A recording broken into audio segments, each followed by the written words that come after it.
Welcome, everyone. My name is Morgan, and I'll be guiding you through the essential skills you need to use a GUI-based word processor confidently. We'll look at how I complete each task, why it matters in real work environments, and how you can apply these tools to create clear professional documents.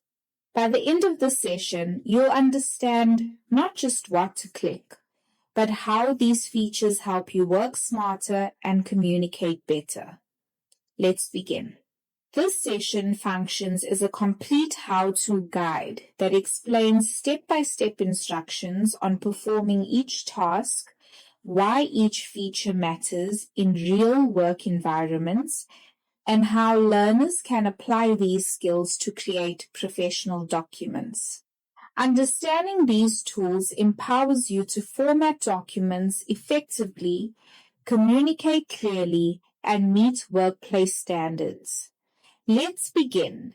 I open the Design tab and select Page Borders. I choose Page Border. Select a border style such as box, adjust line style, color, and width, and apply it to the whole document. I use options to adjust the border positioning within margins. Why it's important.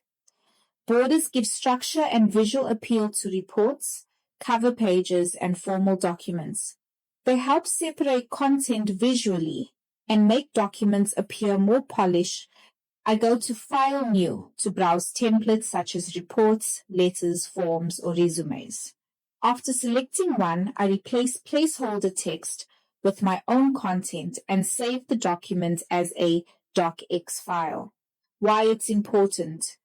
Templates provide pre-built formatting, saving time and ensuring consistency across professional documents.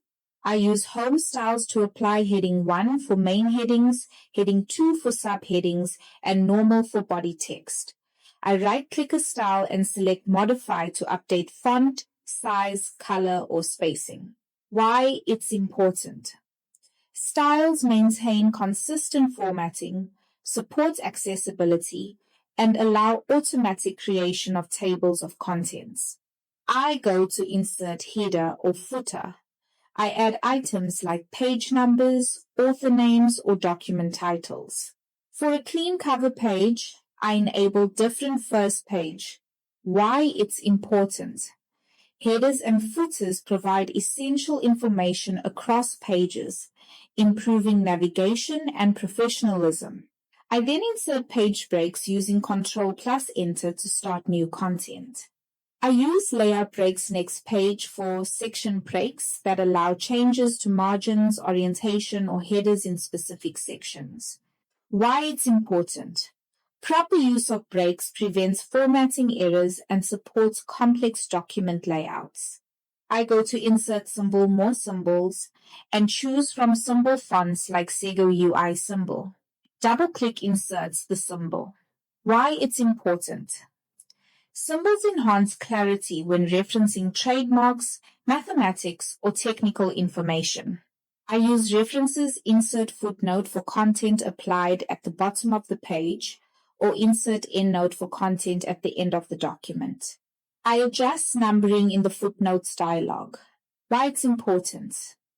Footnotes and endnotes support academic, technical, and professional references without cluttering the main text.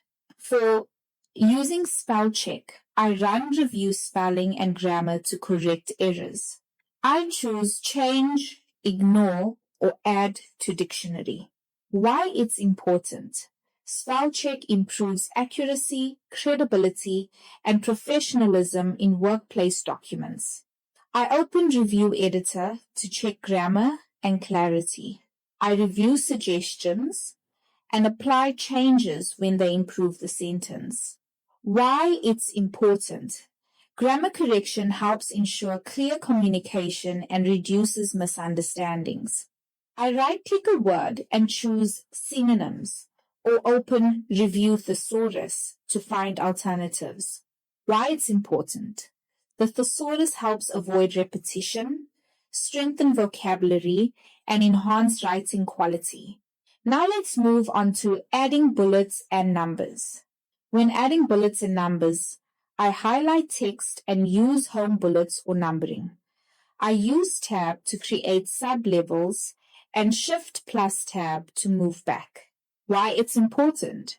Lists organize information clearly, making steps, ideas, and processes easier to follow.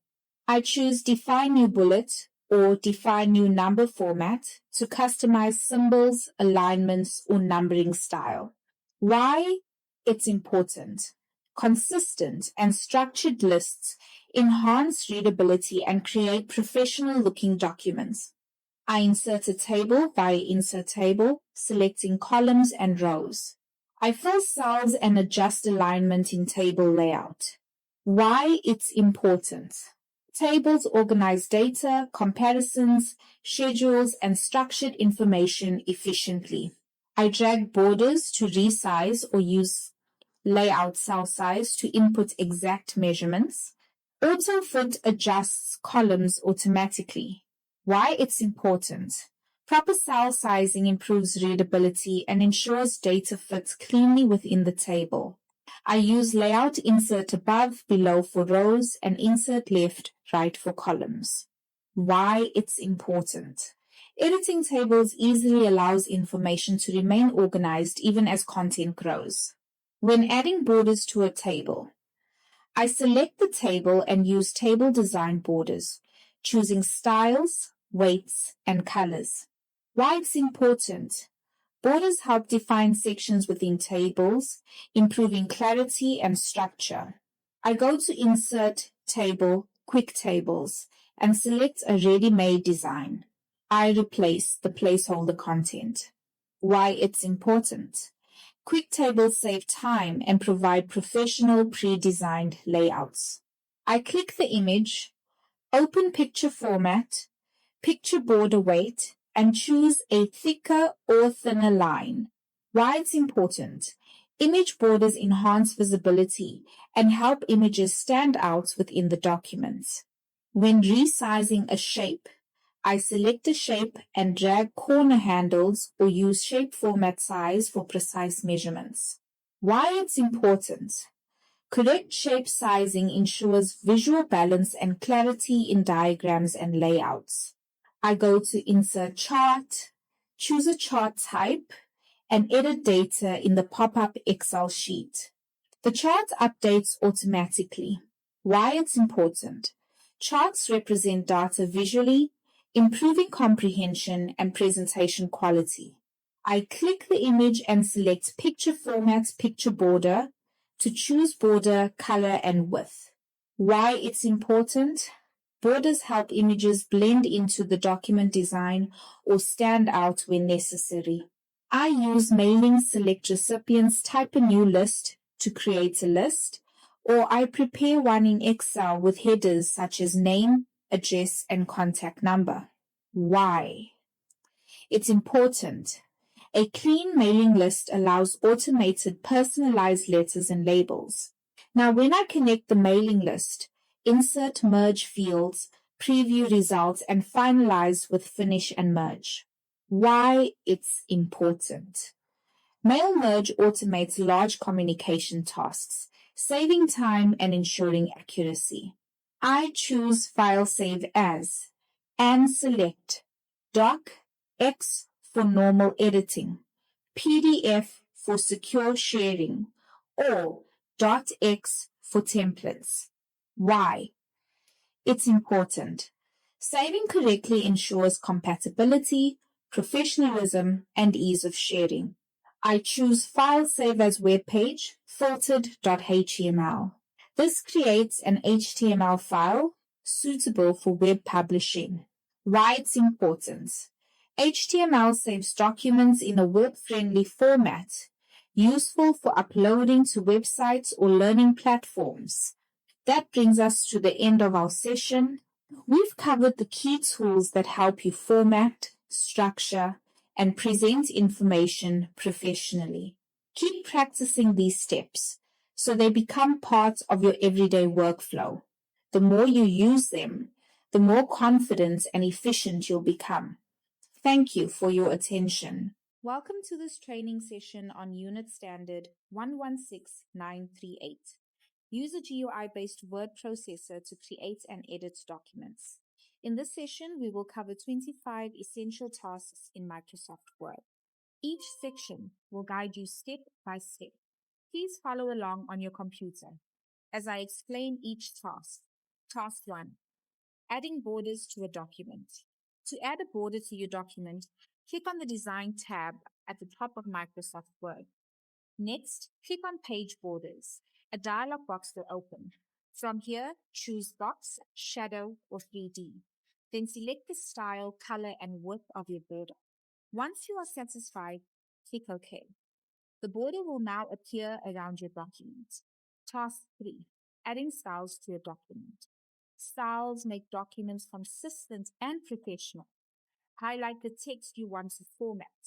Go to the Home tab and in the Styles group, choose Heading 1 for main title, Heading 2 for subheadings, or Quote for quotations. Styles automatically apply formatting without manual adjustments. Task 4. Inserting headers and footers. To add a header or footer, go to the Insert tab. Click Header or Footer.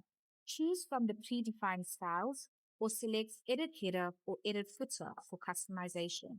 Type the content you want, such as your name or page numbers, and then click Close Header and Footer. Task 5. Adding page and section breaks. Page breaks move content to a new page. Place your cursor where you want the break, then click Insert and select Page. For section breaks, go to the Layout tab, click Breaks, and choose Next Page or Continuous. This allows different formatting in each section. Take responsibility for protecting the app. Task 6. Adding symbols to text. Sometimes you need special characters. Place your cursor where you want the symbol. Click Insert, then Symbol, and select the symbol you need. If it is not listed, click More Symbols to choose from the full list. Task 7. Adding footnotes and endnotes. Footnotes and endnotes provide additional information. Place your cursor where the reference number should appear. Go to the References tab and click Insert Footnotes or Insert Endnotes. Type your note at the bottom of the page or at the end of the document. Task 8. Using spell check. To check spelling, go to the Review tab and click Spelling Grammar.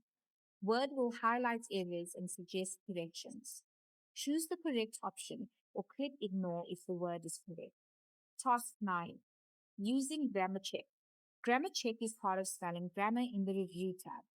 Word will underline possible grammar mistakes, such as incorrect verb tense. Read the suggestion and choose whether to accept or ignore it. Task 10. Using the thesaurus. To improve your vocabulary, use the thesaurus. Highlight a word, go to the Review tab, and click Thesaurus. A panel will open on the right with synonyms and antonyms. Select one to replace your word. Task 11. Adding bullets and numbers. To create a list, highlight your text. Go to the Home tab and click Bullets for a bulleted list, or Numbering for a numbered list. This is useful for instructions and key points. Task 12. Formatting bullets and numbers. To format bullets or numbers, highlight your list. Go to the Home tab, click the drop-down arrow next to bullets or numbering, and choose a different style or symbol. This helps match your document's design. Task 13. Creating tables. Tables organize information.